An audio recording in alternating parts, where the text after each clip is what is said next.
Morning to all of you. आज workshop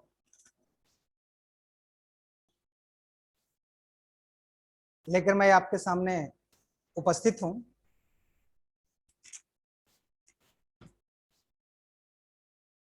press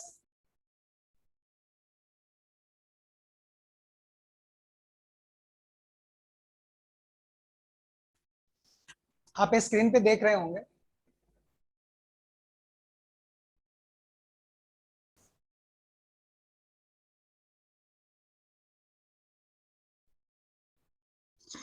Asiatic Society of Bengal की स्थापना किसने की?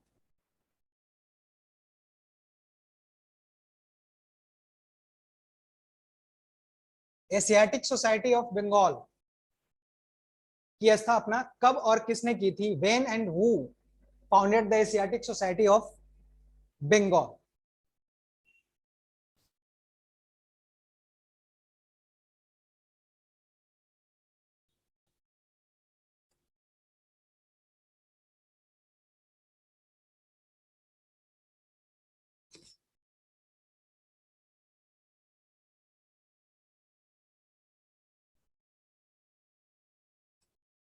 एशियाटिक सोसाइटी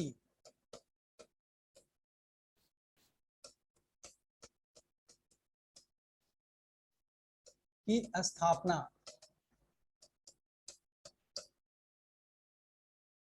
1784 में विलियम जोन्स ने की थी।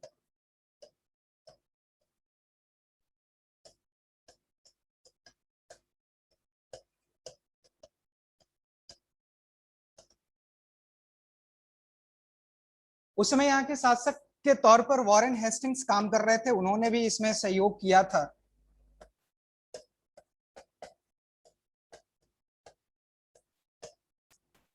दरअसल विलियम ये एशियाटिक ऑफ सोसाइटी की स्थापना के पीछे मुख्य उद्देश्य था भारतीय संस्कृति को जानना, क्योंकि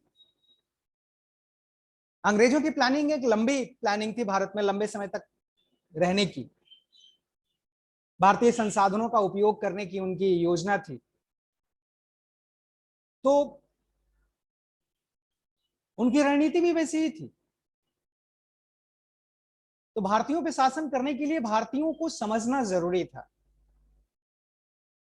भारतीय रीति रिवाजों परंपराओं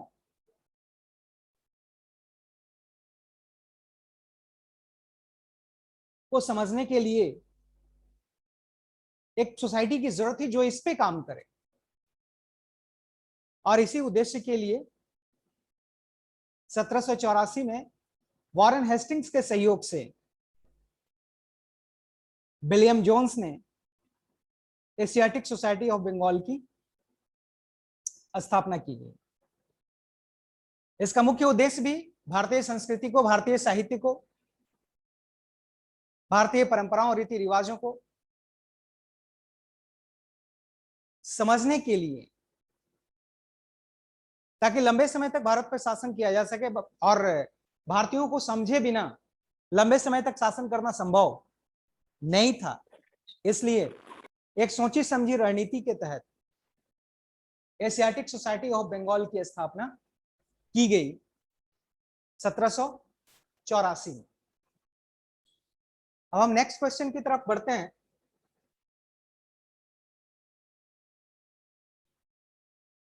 नेक्स्ट क्वेश्चन,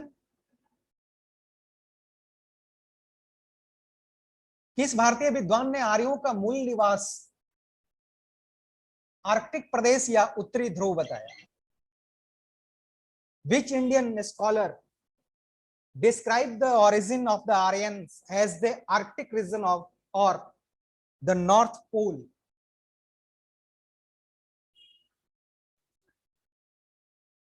इस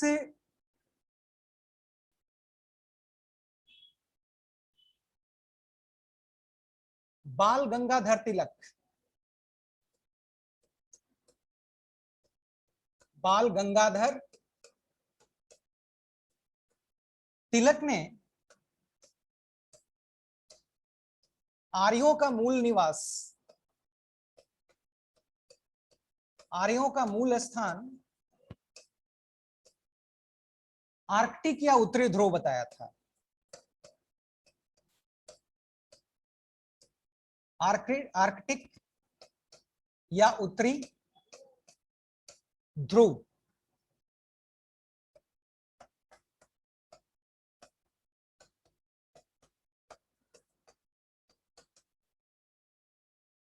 बाल गंगाधर तिलक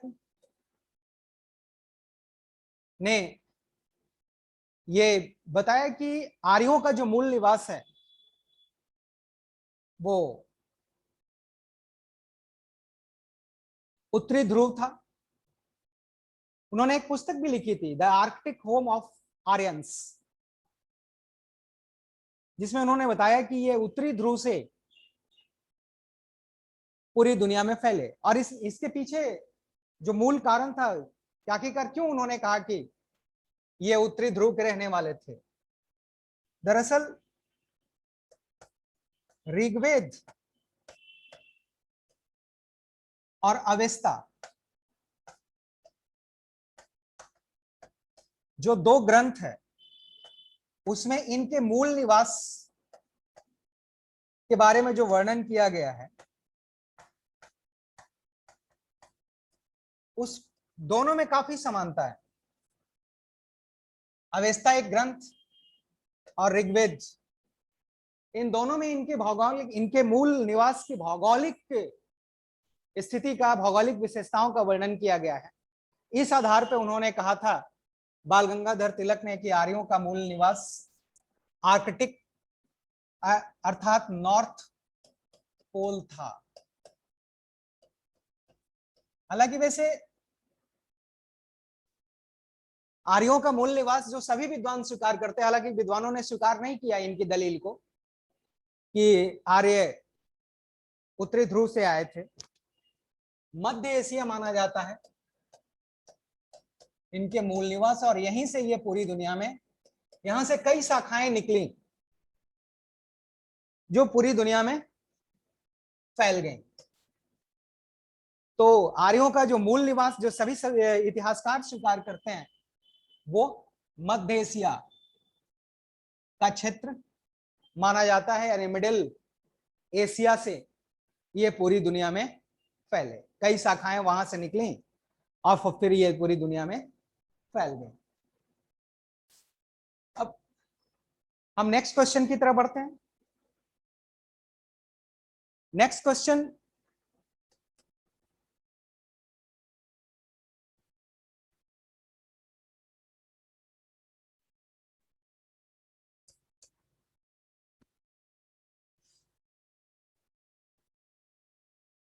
तीसरा प्रश्न,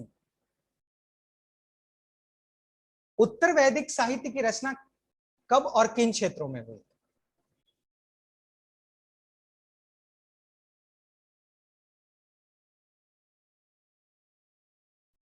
उत्तर वैदिक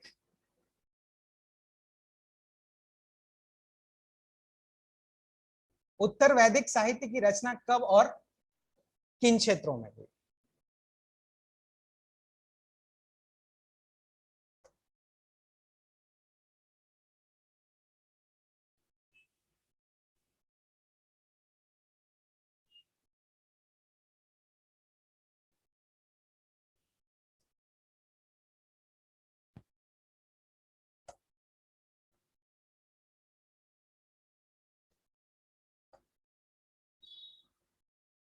उत्तर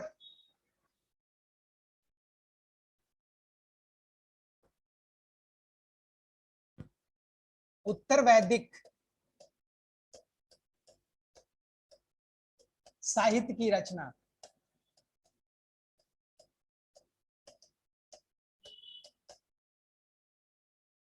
कब और किन क्षेत्रों में हुई? तो इसका रचना काल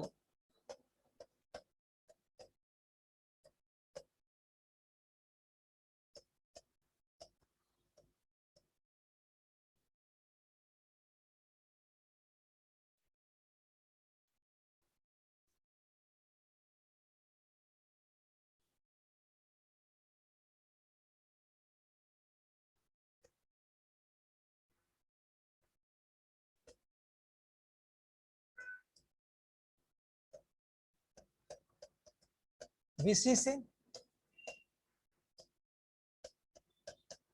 600 BC, यानी बिफोर कॉमन एरा इसकी रचना हुई।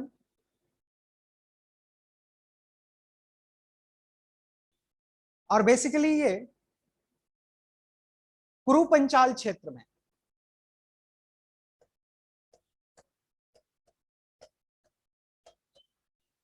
कुरु पंचाल क्षेत्र में इसकी रचना हुई। तो इसकी रचना काल लगभग 400 वर्षों। और उत्तर वैदिक साहित्य में सामवेद, यजुर्वेद,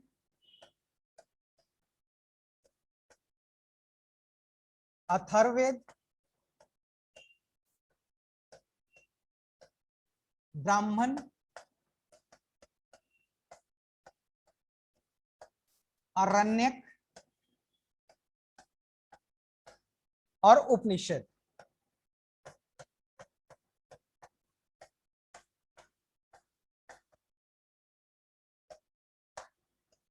ये उत्तर वैदिक कालीन साहित्य है। ऋग्वैदिक काल, जिसका वर्णन ऋग्वेद में किया गया। तो उत्तर वैदिक साहित्य में सामवेद, यजुर्वेद, अथर्ववेद, ब्राह्मण, आरण्यक और उपनिषद आते हैं। और इसकी रचना 1000 BC से लेकर 600 BC तक होती है। और 600 BC में भारत में द्वितीय नगरीय क्रांति की शुरुआत होती है। और यह दौर किसका था? बुद्ध और महावीर। यह बुद्ध और महावीर का काल था। यही दौर था जब भारत में ऐतिहासिक दौर की शुरुआत होती है। तो ये एक बहुत समृद्ध साहित्य है। सामवेद, यजुर्वेद, अथर्ववेद, ब्राह्मण, आरण्यक और उपनिषद। अब हम नेक्स्ट क्वेश्चन की तरफ बढ़ते हैं। नेक्स्ट क्वेश्चन, शाक्यों और कोलियों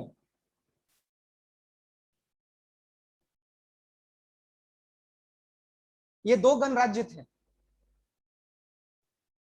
महाजनपद काल में। ये दो गणराज्य थे, शाक्य और कोली। इन दोनों गणराज्यों के बीच किस नदी के जल को लेकर विवाद था? यानी नदियों के जल को लेकर विवाद प्राचीन काल से रहा है।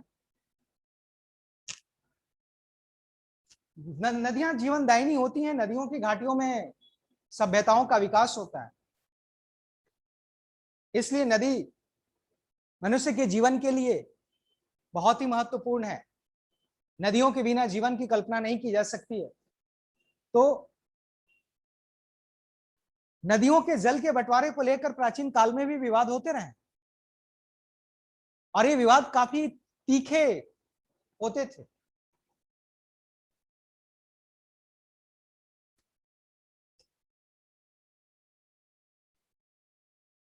कौन सी नदी थी? रोहिणी।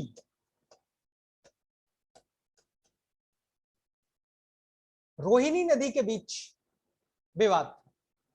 शाक्य से संबंधित है महात्मा बुद्ध,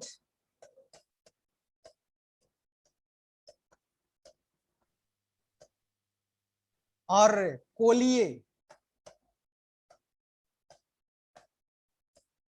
से संबंधित थी बुद्ध की पत्नी यशोदा। और दोनों के बीच नदी, ये रोहिणी नदी को लेकर जल को लेकर विवाद था। कुछ इतिहासकारों का तो यह भी मानना है कि इस जल विवाद को सुलझाने की जिम्मेदारी महात्मा बुद्ध को दी गई। यानी जब वो सिद्धार्थ थे, जब वो राजकुमार थे तो यह जिम्मेदारी उनको दी गई, यानी दोनों गणराज्यों के बीच जो विवाद था उस विवाद को सुलझाने के, उस विवाद का समाधान करने के लिए बुद्ध ने प्रयास भी किए। अपने प्रयास में वो असफल रहे। इस असफलता से तंग आकर या शर्मिंदगी महसूस करते हुए उन्होंने घर छोड़ा। कुछ इतिहासकार ये भी कारण बताते हैं कि वो विवाद नहीं सुलझा पाए और दोनों गणराज्यों के हठीले रवैये के कारण उन्होंने घर छोड़ने का ही फैसला कर लिया और सन्यासी बन गए। उनके जीवन में 4 आर्य सत्य भी आमतौर पर जिसे हम स्वीकार करते हैं, जिसके कारण मैंने जो उनके मन में ये प्रश्न थे उन्हीं प्रश्नों के उत्तर ढूंढने के लिए उन्होंने घर छोड़ा था। तो ये रोहिणी नदी को लेकर विवाद था। अब हम नेक्स्ट क्वेश्चन की तरफ बढ़ते हैं।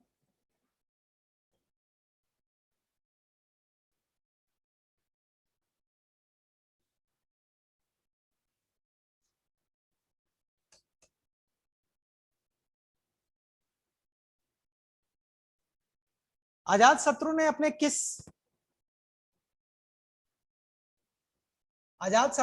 किस मंत्री को लिच्छियों में फूट डालने के लिए वैशाली भेजा था?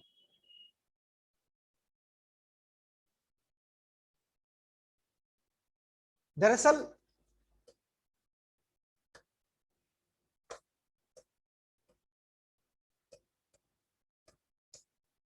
लिच्छवी गणराज्य जिसकी राजधानी वैशाली थी, ये वज्र संघ का सबसे शक्तिशाली गणराज्य था लिच्छवी।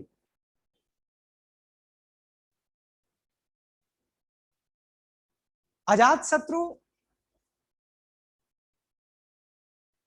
इस गणराज्य को मगध साम्राज्य में मिलाना चाहता था। यह गणराज्य बहुत शक्तिशाली था। इनके बीच बिना फूट डाले या इनकी बिना एकता को तोड़े बिना इनको पराजित करना मुश्किल था। तब उसने अपने मंत्री वश्याकार को यह जिम्मेदारी सौंपी लिच्छियों में फूट डालने की, लिच्छियों की एकता को भंग करने की।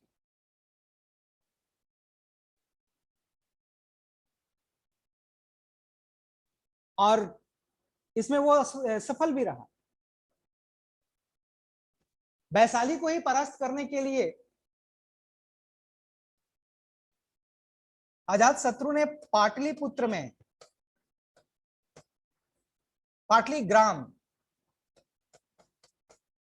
ग्राम में अपना एक सैन्य बेस कैंप बनाया।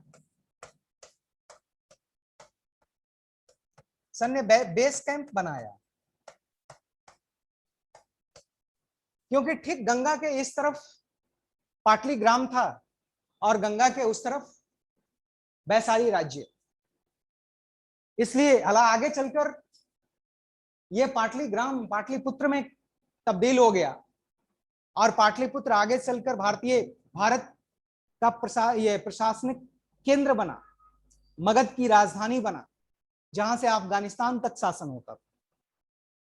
तो उसने अपने मंत्री वश्यकार को यह जिम्मेदारी सौंपी और जैसे ही वश्यकार की तरफ से आक्रमण का इशारा मिला, वैसे ही अजातशत्रु ने वैशाली पर आक्रमण किया और वैशाली को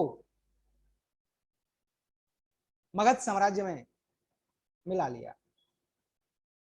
तो वश्यकार वो मंत्री था जिसे अजातशत्रु ने लिच्छियों में फूट डालने के लिए यह जिम्मेदारी सौंपी थी। नेक्स्ट क्वेश्चन की तरफ बढ़ते हैं।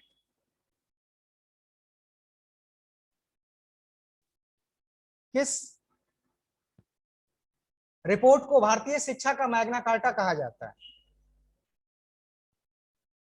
विच report is called the Magna Carta of Indian education?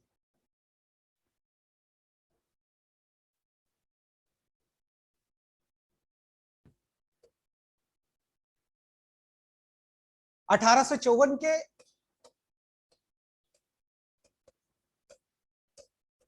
Charles Wood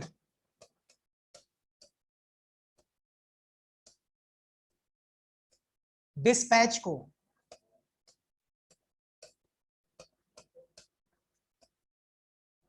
भारतीय शिक्षा का मैग्ना कार्टा माना जाता है। भारतीय शिक्षा को मैग्ना कार्टा, भारतीय शिक्षा का मैग्ना कार्टा माना जाता है।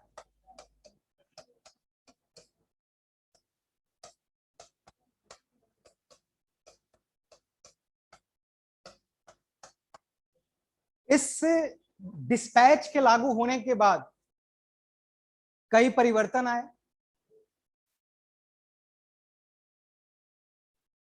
इसी डिस्पैच की सिफारिश पर लंदन विश्वविद्यालय के तर्ज पर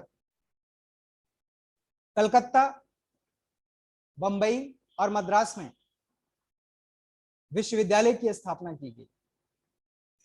इसी डिस्पैच की सिफारिश पर लोक शिक्षा निदेशक की स्थापना की गई। तो एक व्यापक परिवर्तन आया शिक्षा के क्षेत्र में। ब्रिटिश शासन के दौरान शिक्षा के क्षेत्र में एक व्यापक परिवर्तन आया। इसलिए इस डिस्पैच को जो चार्ल्स वुड ने तैयार किया था, जो 1854 में प्रस्तुत हुआ था, इसे भारतीय शिक्षा का मैग्ना कार्टा कहा जाता है। अब हम नेक्स्ट क्वेश्चन की तरफ बढ़ते हैं। उलगुलान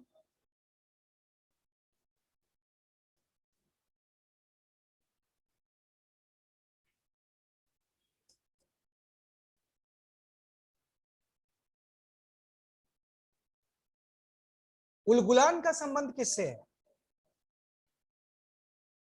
उलगुलान का संबंध किससे है? उलगुलान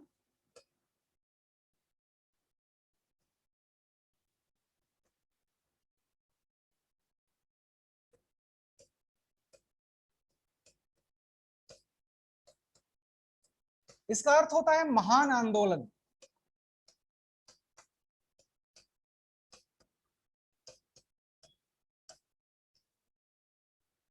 बिरसा मुंडा के नेतृत्व में 1895 में एक आंदोलन हुआ था।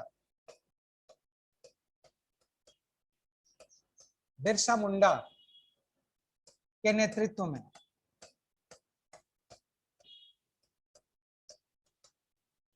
एक जनजातीय आंदोलन था ब्रिटिश के खिलाफ, ब्रिटिश सरकार के खिलाफ। ब्रिटिश सरकार, जमींदार के खिलाफ एक आंदोलन शुरू हुआ। इसी आंदोलन को उलगुलान कहते हैं, महान आंदोलन कहते हैं। इसी आंदोलन के दौरान बिरसा मुंडा ने स्वयं को भगवान घोषित किया।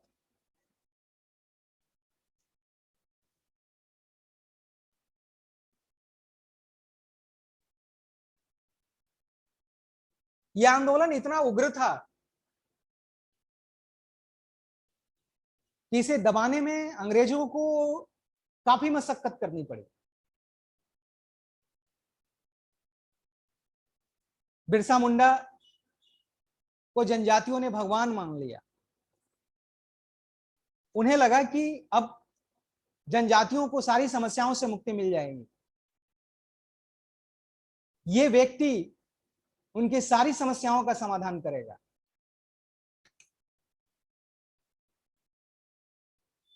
क्योंकि ब्रितानी व्यवस्था में जमींदारों का चेहरा एक शोषणकर्ता के रूप में सामने था। इसलिए सबसे पहले उन्होंने जमींदारों पर ही हमले किए। निश्चित तौर पर जनजातीय आंदोलन में या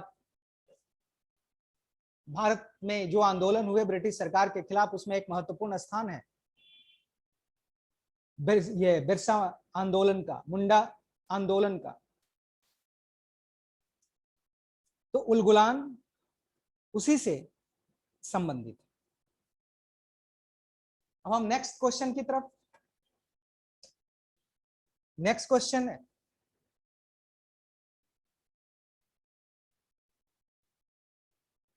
रानी लक्ष्मीबाई के संबंध में किसने कहा था कि भारतीय क्रांतियों में यहां सोई हुई औरत अकेली मर्द है? यह बहुत बड़ा सम्मान था रानी लक्ष्मीबाई के लिए।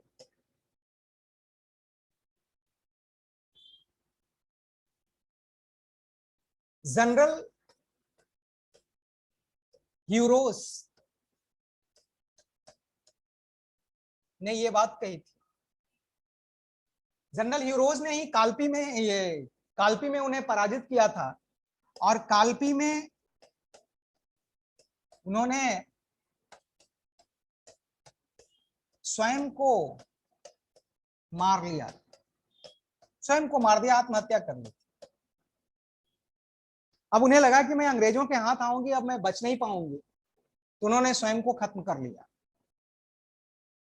जनरल ह्यूरोस ने, यानी इतने नाको चने चबाने पड़े थे जनरल ह्यूरोस को लक्ष्मीबाई को पराजित करने में।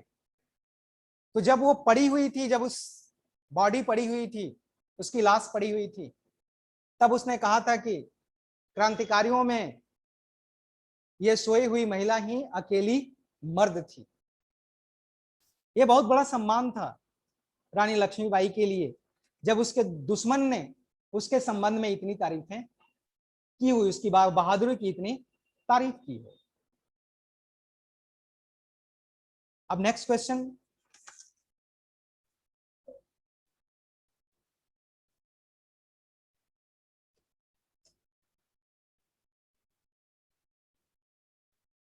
पलासी का मैदान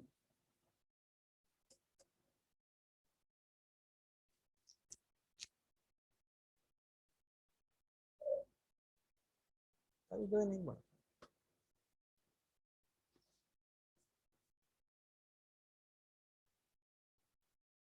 पलासी का मैदान किस नदी के किनारे स्थित है? पलासी का मैदान किस नदी के किनारे स्थित है? पलासी का मैदान भागीरथी नदी के किनारे स्थित है।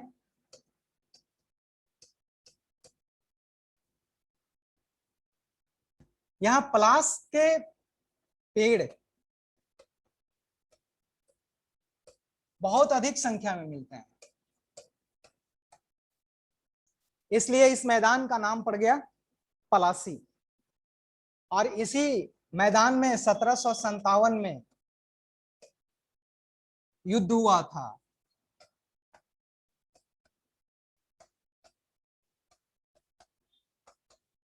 जिसे पलासी का युद्ध कहते हैं, वो भारतीय इतिहास का एक टर्निंग पॉइंट था, जिसने भारत की भावी रूपरेखा प्रस्तुत की थी। हालांकि युद्ध तो कुछ घंटों का था। एक तरफ सिराजुद्दौला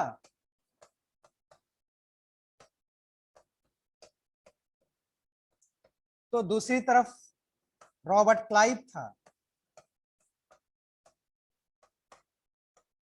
यह युद्ध नहीं बल्कि एक षड्यंत्र था।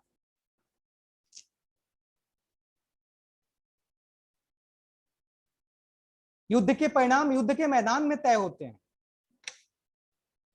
लेकिन इस युद्ध के परिणाम बंद कमरों में तय किए गए थे। सिराजुद्दौला के सेनापति या फिर कई उनके सहयोगी युद्ध के दौरान खड़े तो थे वो सिराजुद्दौला की तरफ से, लेकिन साथ दे रहे थे अंग्रेजों का, साथ दे रहे थे रॉबर्ट क्लाइव का। तो पलासी का युद्ध गद्दारी की मिसाल है। पलासी का युद्ध षड्यंत्र की पराकाष्ठा है। और वहीं से भारत की दुर्दशा की शुरुआत होती है। तो युद्ध के दृष्टिकोण से या सैन्य दृष्टिकोण से तो इस युद्ध का कोई महत्व नहीं है, लेकिन ऐतिहासिक दृष्टिकोण से देखें तो ये बहुत ही महत्वपूर्ण युद्ध है। इस युद्ध ने रूपरेखा तैयार की तो बक्सर के युद्ध ने उसे साकार रूप दे दिया। तो इस प्रकार ये पलासी का मैदान भागीरथी नदी के किनारे स्थित है। जब गंगा नदी दो भागों में विभाजित होती है, बंगाल में प्रवेश करती है, तो फरक्का में दो भागों में विभाजित हो जाती है। एक भाग पद्मा बांग्लादेश और दूसरा भाग भी दो भागों में विभाजित, तो एक भागीरथी और दूसरा हुगली कहलाती है। इसी भागीरथी नदी के किनारे यह मैदान स्थित है, जहां पर एक निर्णायक युद्ध हुआ था। नेक्स्ट क्वेश्चन की तरफ बढ़ते हैं। नेक्स्ट क्वेश्चन है कि किस पुस्तक में यह वर्णित किया गया है कि राजपूतों की उत्पत्ति एक अग्निकुंड से हुई थी? In which book was it describe that the Rajput originated from a fire pit? यानी एक अग्निकुंड से। एक कॉन्सेप्ट तो जो चार वर्ण की उत्पत्ति का है, उसे ब्रह्मा के शरीर से माना गया है कि मुख से ब्राह्मण, क्षत्रिय, भुजा से क्षत्रिय, जांग से वैश्य और पैर से शूद्र की उत्पत्ति हुई। फिर सवाल ये राजपूतों की उत्पत्ति काफी विवादित है।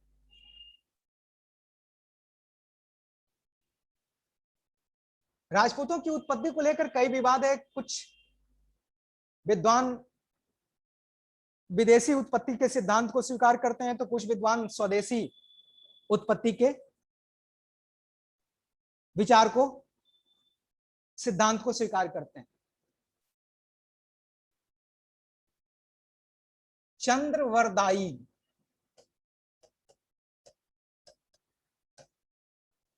चंद्रवरदायी की एक पुस्तक है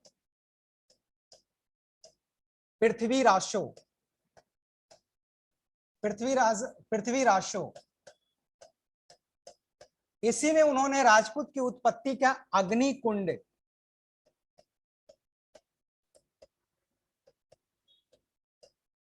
सिद्धांत दिया था। उन्होंने बताया था कि जब वशिष्ठ, विश्वामित्र जैसे ऋषि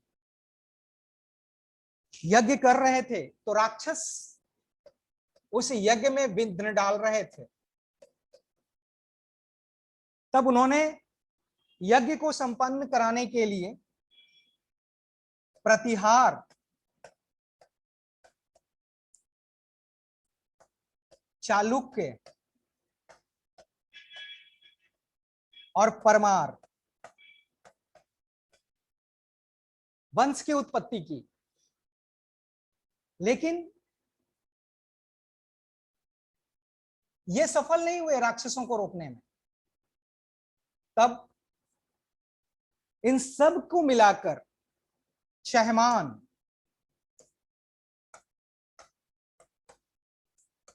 की उत्पत्ति हुई, जो आमतौर पर चौहान कहे जाते हैं। तो इस प्रकार अग्निकुंड से राजपूतों की उत्पत्ति के सिद्धांत का वर्णन पहली बार पृथ्वीराशो में चंद्रवरदायी ने किया था।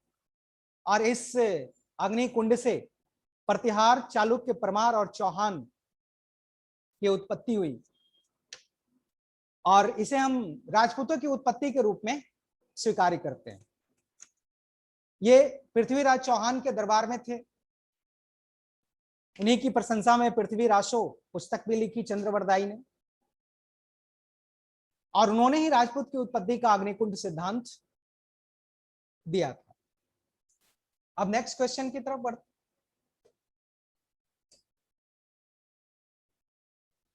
नेक्स्ट क्वेश्चन,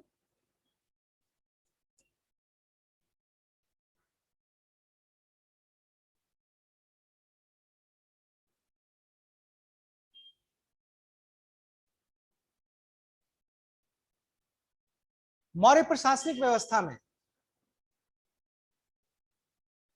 मौर्य प्रशासनिक व्यवस्था में विष कन्या की क्या भूमिका होती थी? विष कन्या की क्या भूमिका होती थी? दरअसल विष कन्या क्या होती थी? विष कन्या को